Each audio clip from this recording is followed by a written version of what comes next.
Puno ng pangamba ang isang pamilya sa Quezon City matapos silaban ng hindi pa nakikilalang salarin ang kanilang nakaparadang SUV. Nahuli kamyan at tinutukan ni Oscar Oida.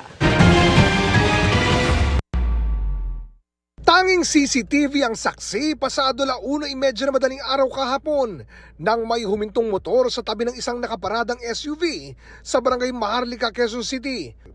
Bumaba ang rider na may nilagay na tela at isinaboy na likido sa hood ng SUV. Saka ito sinindihan. Agad na nagliyab ang hood ng sasakyan. Kasunod nito, nagmamadaling sumibat ang salarin. Naglalagablab na ang sasakyan nang magising ang pamilyang nagmamay-ari ng SUV. Nagpapanik na po yung mga tao sa bahay. Nakita ko na lang po sa bintana kasi yung kwarto ko po nakaharap po sa kotse. Nakita ko na lang po ang laki na po ng sunog. Nakaresponde naman daw agad ang mga bumbero pero natupok ng gusto ang unahang bahagi ng sasakyan.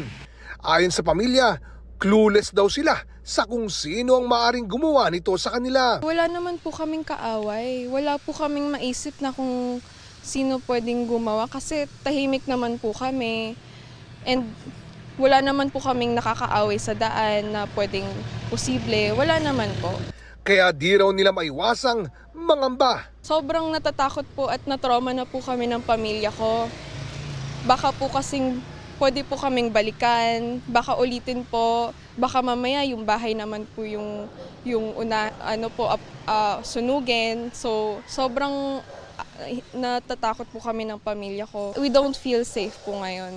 Pagtitiyak naman ng pamunuan ng QCPD. We are conducting in-depth investigation.